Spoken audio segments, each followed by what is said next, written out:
그죠? 아멘. 네, 오늘은 성탄 우리가 감사 예배를 하나 드리고 있습니다. 오늘 특별히 성육신하신 하나님을 저희가 함께 예배를 하는 거죠. 자, 우리 이제 다시 성탄절을 맞이해서 하나님 앞에 예배를 드리고 있습니다. 자, 성탄절 말 그대로 예수 그리스도 이 땅에 태어나신 것을 기념하는 그런 절기죠. 자, 예전에 우리가 이제 성탄절 가까이 오면 거리마다 캐롤이 울려 퍼졌잖아요. 우리도 모르게 저기 이제 흥겨운, 다들 분위기가 다 밝아지고 흥겨운 그런 분위기가 있었는데, 이게 언젠가부터 이제 그 저작권 문제로 인해서 캐롤 마음대로 틀지 못하게 됐어요.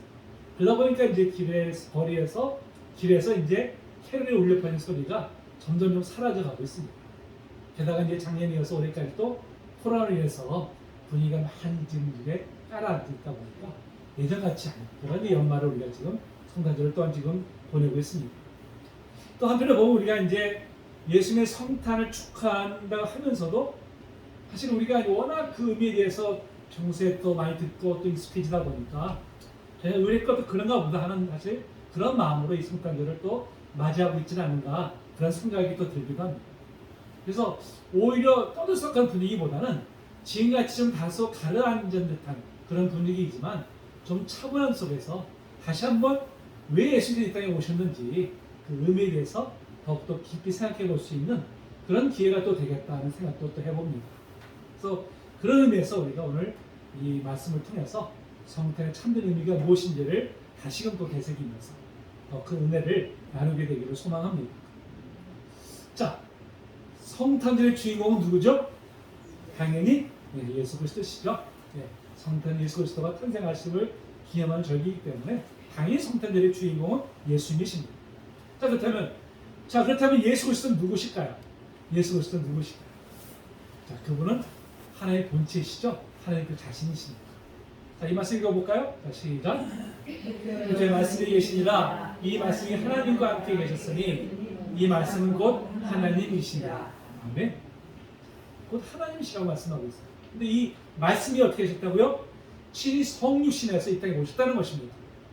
자, 계속 이 말씀 또 읽어볼까요? 시작. 말씀이 육신이 되어 우리 가운데 거하심에 우리가 그의 영광을 보니 아버지의 독생자의 영광이요 은혜와 진리가 충만하더라. 아멘. 하나님이 이 땅에 오셨고 우리가 똑같은 인간이 되셨다는 것입니다. 사실 우리는 이 사실이 너무도 사실 당연하게 여기잖아요. 또 그렇게 이거 믿고 있기 때문에 하나도 사실 신비할 것이 없어요. 신기로울 것이 없습니다. 근데 여러분, 하나님이 인간이 되셨다는 것은요 너무나 놀랍고 신비로운 일이 아닐 수 없습니다. 더구나 정상적인 방법으로 이 땅에 태어나신 것이 아니라 동정녀를 통해서 탄생했던 사실이 더더욱 사람들로 하여금 이해하기 어렵게 만들죠. 그렇지 않습니까? 그래서 사람들이 선뜻 이를 믿음으로 받아들이기가 어려운 것이 사실입니다. 지금 이제 고위에 계신 분이죠. 코미디언 옛날에 구봉수 장로님. 그분의 유명한 일화가 있어요. 이분이 이제 오래전에 성도 시절에 이제 그 집에서 몇몇 기독교 연예인들이 모여가지고 성경 공부를 하고 있었어요. 당시 모인 사람들이 이제 마태복음 1장 말씀을 가지고 공부하고 있었는데 바로 이제 이 마리아의 잉태 사실, 그러니까 이제 이 약혼녀 처녀인 마리아가 이 임신 사실을 한 요셉이 이제 조용히 이제 파기하려고 그러잖아요. 그때 이제 천사가 나타나가지고 이것도 하나님의 뜻대로 된 것이다. 그대로 받아들이라고 이제 이렇게 말하는 그런 장면입니다. 근데 이 마리아가 성령을 알게 가졌다는 이 부분에 딱 걸려버리는 거예요. 참사 중에 한 명이 계속해서 이걸 자꾸 물고 늘어지는 거예요. 아니 세상이 이렇게 따르있지 어떻게 처녀가 아이를 가져? 게다가 아니 성령으로 잉태하다니 이게 거짓말이지 이게 어떻게 사실이야? 이러면서 이제 계속 물고 늘어지는 거예요. 나는 받아들일 수 없다. 그러니까 더 이상 성경 공부가 진척이 안 되네. 진척이 안 되는 거예요. 보다 못한 이 구봉서 당시 성도 이분이 여기서 가만히 있다가 답답하니까 그 사람을 향해서 한마디 소리를 질렀어요. 야, 남편이 요셉도 믿는데 왜 네가 못 믿어? 아주 유명한 이런 그렇죠? 아니 남편이 요셉도 믿는데 내가 왜 믿든 안 믿냐고 그러고 앉아있는 것이죠. 사실 여러분 이성적으로야 처녀가 아기 잉태하는 것 자체를 받아들일 수 없는 것은 맞습니다. 이는 신비에 속한 것이죠. 그래서 믿음의 대상이지 이해의 대상은 결코 아닙니다. 또 이를 사실 믿음으로 우리가 받는다고 할지라도 하나님의 인간을 이 세상에 오셨다는 것은 참으로 놀라운 일이 아닐 수 없습니다. 자, 그런데 당시 주 1세기 무렵에 하나님이 이 땅에 오셨다는 사실이 모두에게 충격적인 사실은 아니었어요. 사실 유대인들에게는요, 구약 시절에도 하나님이 나타나신 사건이 여러 번 있었잖아요. 그렇기 때문에 하나님이 이 땅에 나타나셨다는 것이 그렇게 놀라운 사실은 아닙니다. 자, 하나님께서 구약 시절에 언제 나타나셨을까요? 언제? 먼저는 아브라함이 나타나셨잖아요. 아브라함이. 그렇죠? 여호와께서 아브라함이 나타나셨다 그랬어요. 또 사사기 13장에 보니까 삼손의 그 부모에게 나타나잖아요. 천사가, 여호와의 사자가. 그렇죠? 자, 뭐라고 합니까? 여호와의 사자가 그에 나타났는데, 그리고 뭐라 합니까? 그의 아내에게 이르되 우리가 하나님을 보았으니 반드시 죽으리로다. 자, 분명히 여호와의 사자라고 말씀하고 있는데 만화는 뭐라고 얘기해요? 내가 여호와를 봤다는 거예요. 하나님을 봤다는 거예요. 그러니까 구약에서 나타난 여호와의 사자는 바로 하나님의 현현입니다. 하나님이 친히 이 땅에 나타나신 거예요. 그러니까 유대인들은 사실은 구약 시대에도 여러 번 하나님께서 이렇게 우리 눈에 보이게 나타나셨기 때문에 하나님이 이 땅에 나타나셨다는 것이 그렇게 놀라운 일은 아닙니다. 자, 여러분, 그럼에도 하나님이 이 땅에 나타나신 사건이 놀라운 일이 무엇일까요? 자, 무슨 일일까요? 자, 좀 전에 읽었던 우리가 요한복음 1장 14절에 뭐라고 합니까? 말씀이 육신이 되어, 그 다음에 뭐라 했어요? 우리 가운데 거하시네. 우리 가운데 거하셨다. 그저 잠시 이 땅에 나타나시다 사라진 것이 아니라 우리와 똑같은 인간이 되셔서 우리와 함께 사셨다는 거예요. 우리와 함께. 여러분, 온 우주의 창조주이시고 통치자이신 하나님이 자, 어떻게 인간의 모습으로 이 땅에 오실 수 있을까요? 게다가 한 연약한 여인의 그 자궁에 잉태되어서 여러분, 그 여인을 통해서 이 땅에 태어났다는 거예요. 인간의 도움이 없이는 단 한순간도 생명을 잃을 수 없는 그런 아기로 오셨다는 거예요. 전능하신 하나님이 우리가 똑같이 배고픔과 목마름과 피곤함을 느끼는 그런 연약한 육체를 가지셨다는 거예요. 사실 여러분, 이것은 우리가 도저히 이해할 수 없고요, 도저히 받아들일 수가 없는 그런 사실입니다. 사실 유한한 인간이 신이 되려고 몸부림친 사건들은 참 많았어요. 그렇죠? 내가 유한함에도 불구하고 내가 스스로 신인 것처럼 그렇게 여겼던 인물들은 많았습니다.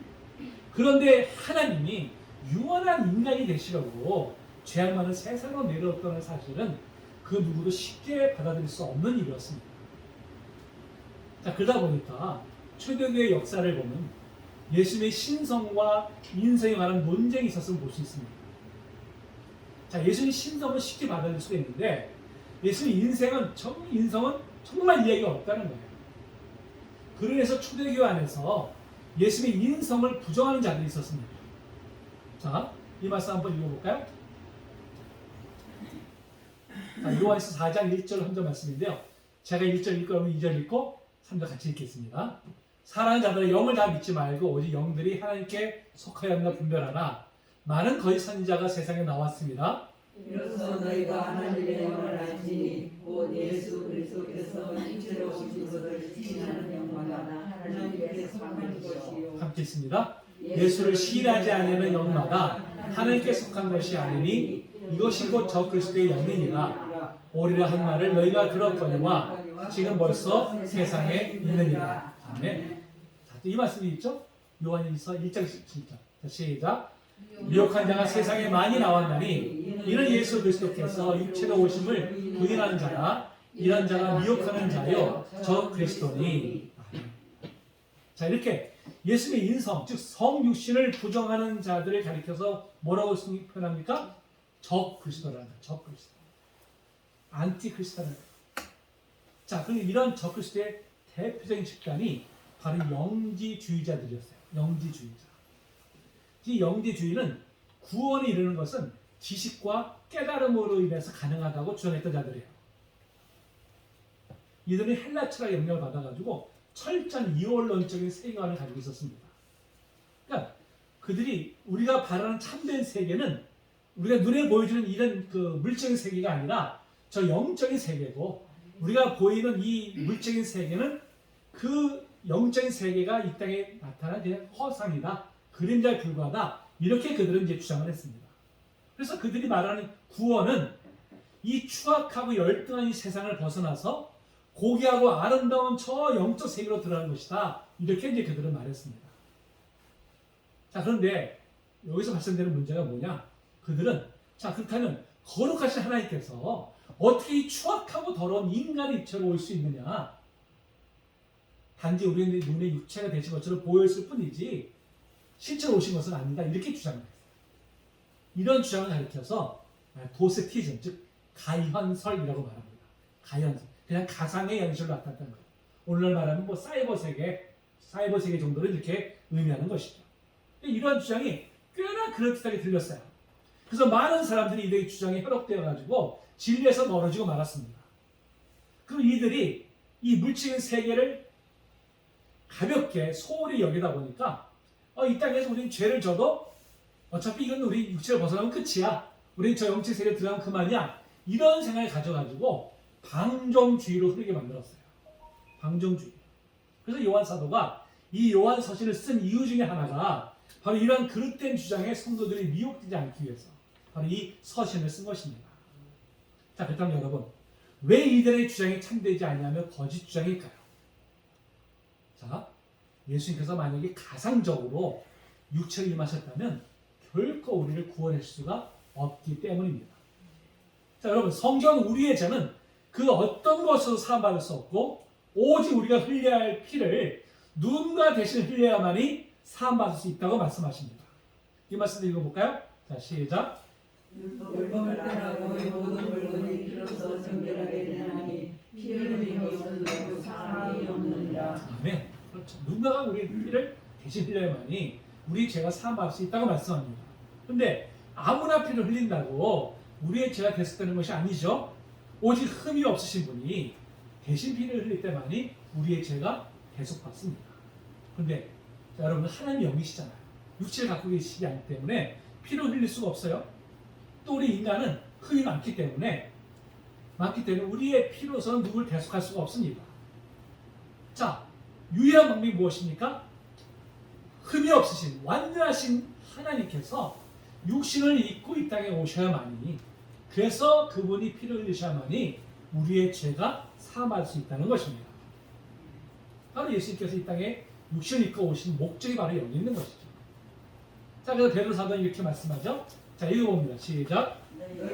너희 주장에 물려준 헛된 행실에서 대속함을 받은 것은 은이나 금같이 없어질 것으로 된 것이 아니요 오직 흠없고 점없는 어린 양 같은 그리스도의 보배로운 피로 된 것이니라.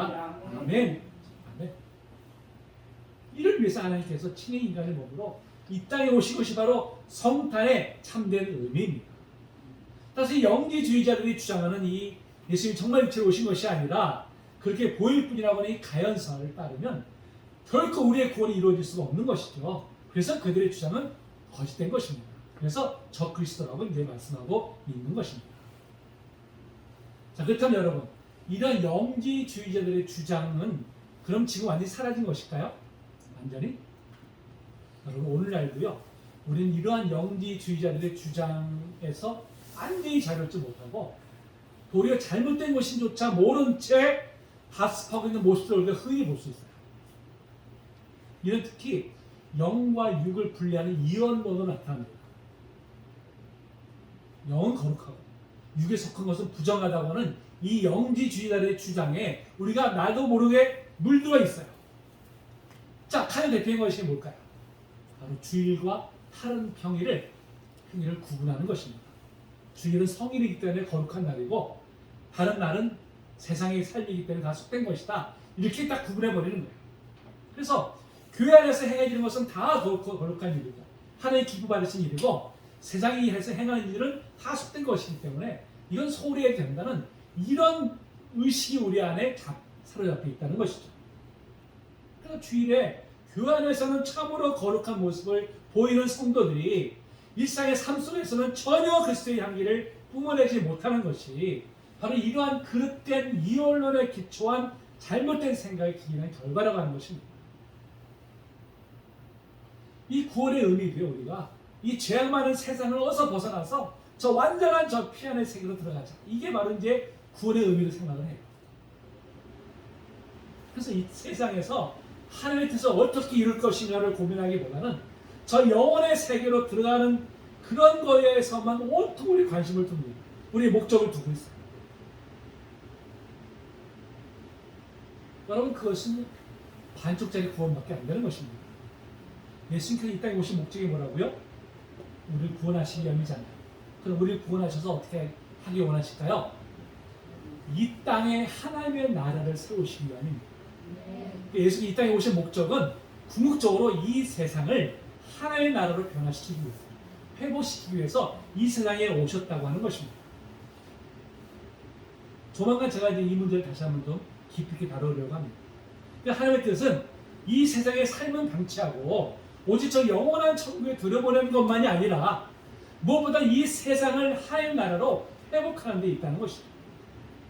여러분, 그런 의미에서 우리 일상은 그저 속된 것으로서 등한시할 대상이 아니라 하나님 앞에서 너무나 소중한 삶이 아닐 수 없습니다. 일상 속에서 각자에게 주어진 일에 하나님의 뜻을 따라서 최선을 다하는 것도 하나님 나라를 이루어가는 일이에요. 그것도 하나님께서 기뻐하시는 모습입니다. 꼭 우리가 교회 안에서만 행하는 모든 일들, 그것만 하나님 기뻐하시는 것이 아니에요.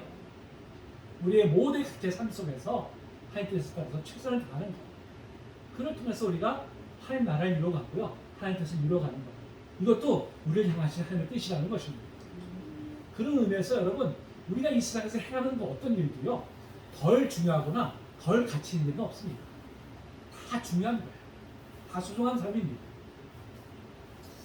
우리가 어떤 삶의 자리에서도 하나님께서 우리에게 주어진 뜻을 따라서 우리가 최선을 다합니다. 바로 그 삶을 통해서 우리는 그리스도의 향기를 뿜어내게 될 줄로 믿습니다. 자, 이제 우리는 오늘 본문 속에서 성육신하신 예수는 어떻게 표현하고 있는지 좀 자세히 살펴보도록 하겠습니다. 오늘 1절 말씀 다시 한번 읽어볼까요? 자, 시작. 기초에 있는 생명의 말씀에 관하여는 우리가 들은 바요, 눈으로 본 바요, 자세히 보고 우리의 손으로 만진 바라. 아멘. 자, 여기서 생명의 말씀은 누굴 가리키는 것일까요? 예수님을 가리키는 것이죠. 자, 그렇다면 성경은 왜 예수님을 생명의 말씀이라고 표현한 것일까요? 왜, 무엇 때문에? 자, 여기서 말씀은 헬라어로 로고스라고 합니다. 로고스. 이 로고스가 헬라 철학에서는 바로 우주와 인간 사회가 돌아가는 원리를 가리켜요. 원리를.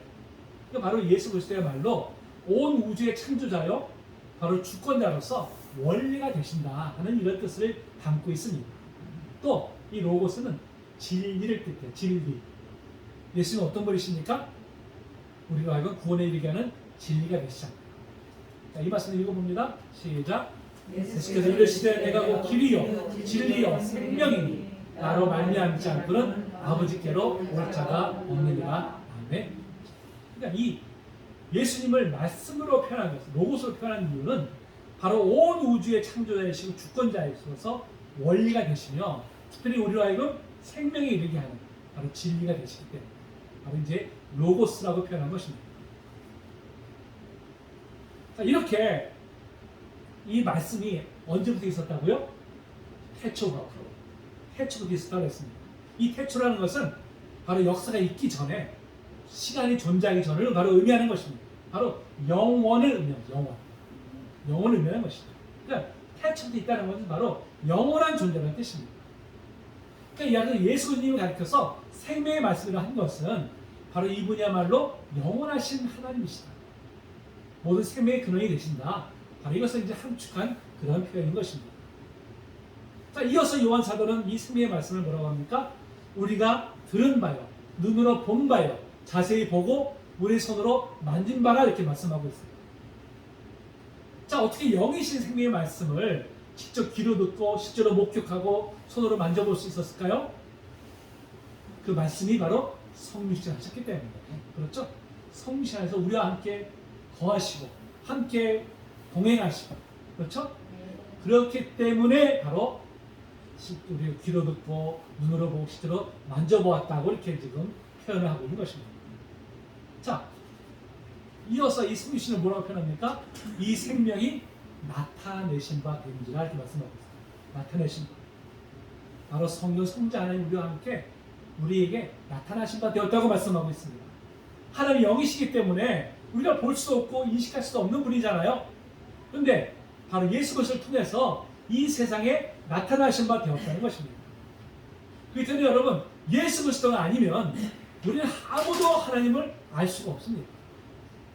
보이지도 않는 하나님을 우리가 어떻게 알 수 있어요? 그렇잖아요. 우리가 그분의 음성을 들을 수가 있습니까? 무슨 그분을 우리가 볼 수가 있습니까? 그분의 존재 자체를 우리가 알 수가 없잖아요. 근데 그분이 바로 우리가 볼 수 있도록, 들을 수 있도록 나타나신 분이 바로 예수 그리스도시죠. 바로 우리 그분으로 말미암아 하나님이 온 우주를 창조하셨고 섭리하시고 지금도 우리를 구원하고 계시고 우리가 동행하고 계시는구나, 이것을 우리가 생생하게 느낄 수 있는 것이죠. 바로 예수님을 통해서 우리가 하나님을 알게 되었고요, 하나님을 우리가 믿게 되었다고 하는 것입니다. 그래서 우리의 신앙의 중심이 누구예요? 예수 그리스도십니다. 예수 그리스도. 자, 사도 요한은 뭐라고 표현하고 있어요? 듣고 보고 만졌다는 것이죠. 이건 뭐예요? 아주 구체적으로 체험했다는 뜻이잖아요. 구체적으로. 이건 피상적으로 체험하는 것이 아니라 아주 존재론적으로 체험했다는 고백입니다. 이 땅에 나타나신 그 예수님을 보여오니까 이분이야말로 살아계신 하나님이 직접 우리를 볼 수 있도록 나타나신 바로 그분이시구나 하는 것을 아주 생생하게 그가 알게 되었다는 것이죠. 바로 우리를 너무나 사랑하셔서 우리를 구원하기 위해서 이 땅에 모신 바로 그 하나님이심을 바로 이제 알게 되었다는 것입니다. 그렇다면 여러분, 하나님의 아들이신 예수님께서 무엇 때문에 사람의 모습 이 땅에 오셨습니까? 무엇 때문에? 저 하늘 영광 보좌를 버리고 이 정말 천하의 천하, 정말 미움받아 못한 바로 인간의 모습으로 이 땅에 오신 목적이 무엇입니까? 크게 두 가지 나눌 수 있습니다. 첫째는 뭐예요? 바로 우리를 구원하기 위해서죠. 구원하기 위해서. 사람은 원래 하나님과 친밀한 교제를 나누던 관계였습니다. 에덴 동산에서 하나님과 함께 동산을 걸리면서 도란도란 정담을 나누던 그런 사이였어요. 그러나 하나님과 같이 되려고 하는 그 교만함이 바로 하나님과의 친밀한 관계를 단절시키고 말았습니다. 너무나 친밀했던 관계가 이제는 하나님을 두려워 피하는 그런 존재로 전락하고 말았습니다. 그때부터 사람들은 영적으로나 육적으로나 생명이 없는 그런 죽음의 존재가 되고 말았죠. 하나님의 관계가 단절되므로 인해서 생명이 없기 때문에 영적으로 죽은 존재요, 육적으로 이제는 죽음을 향해 나아갈 수밖에 없는 그런 존재가 되고 말았습니다. 그리고 이제 죽음 후에는 영원한 형벌을 기다려야 되는 그런 처지가 되고 말았죠.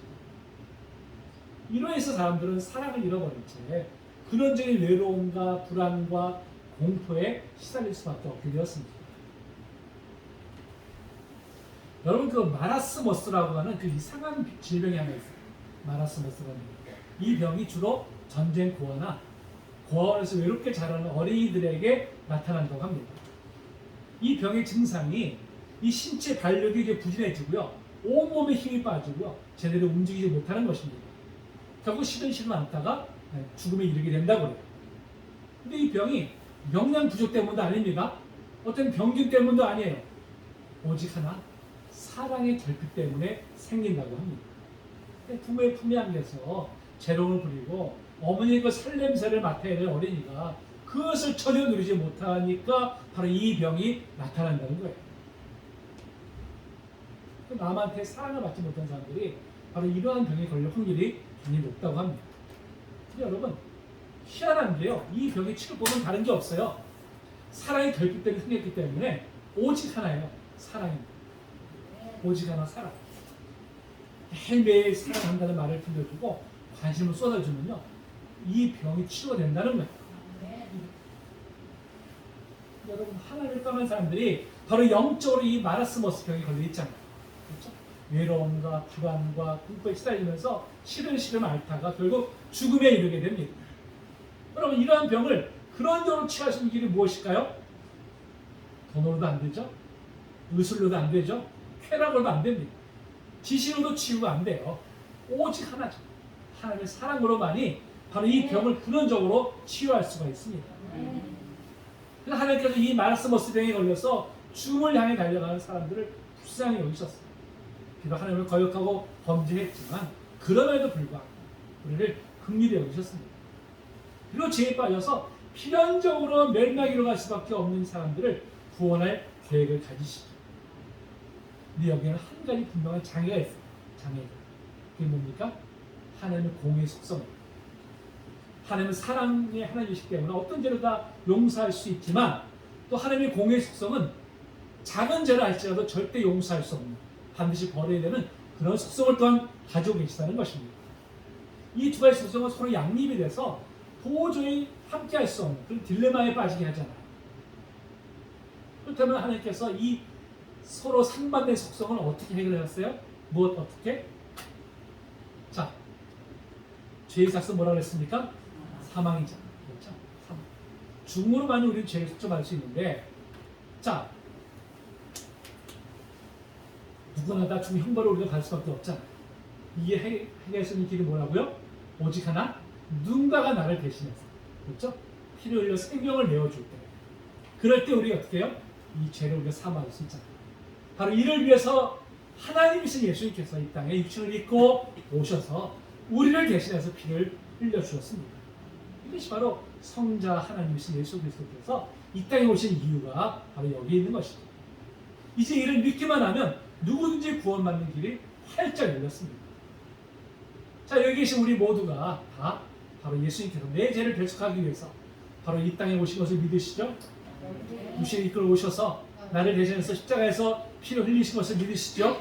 우리 모두가 다 그 예수님의 은혜로 말미암아 우리가 구원받고 하나님의 백성이 된 줄로 믿습니다.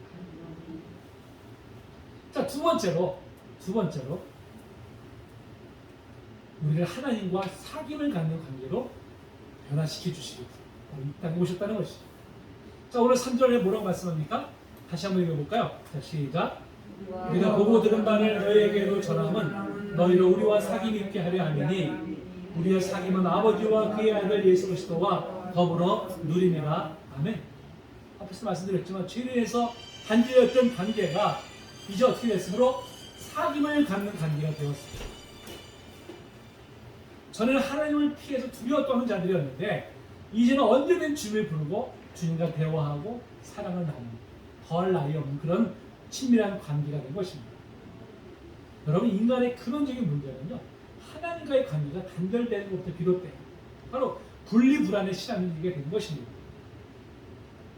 그 결과 우리가 참 평안의 안식을 누리지 못하고 늘 불안과 두려움에 시달리게 되었잖아요. 이렇게 단절됐던 하나님의 관계가 자, 누구로 인해서 회복되었습니까? 누구로 인해서? 바로 성육신하신 예수 그리스도로 말미암아 단절됐던 관계가 회복되었습니다.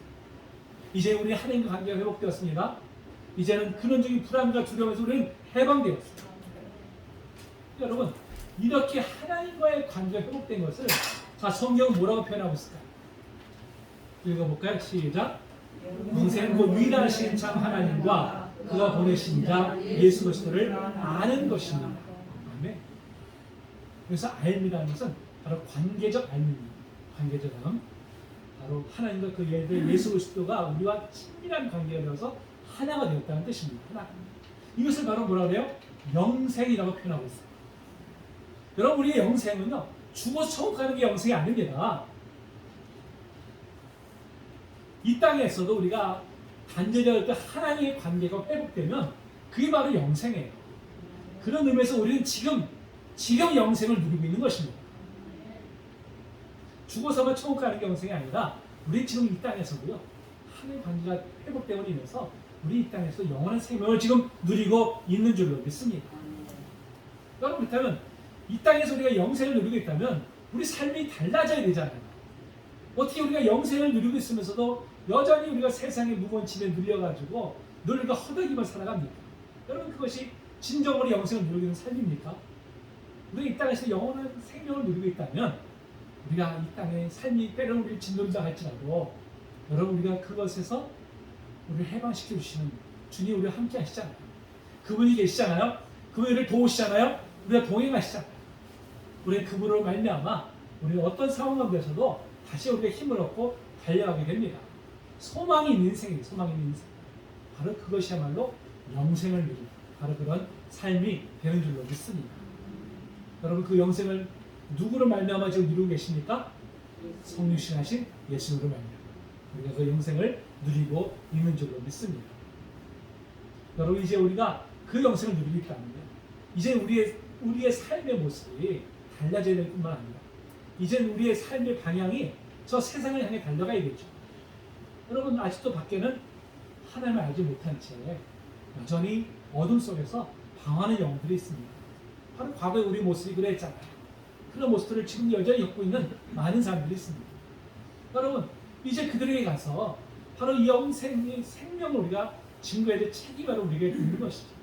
우리에게 바로 이 사명을 우리에게 주셨잖아요. 우리 안은 영원한 소망이 되신 예수 그리스도 계십니다.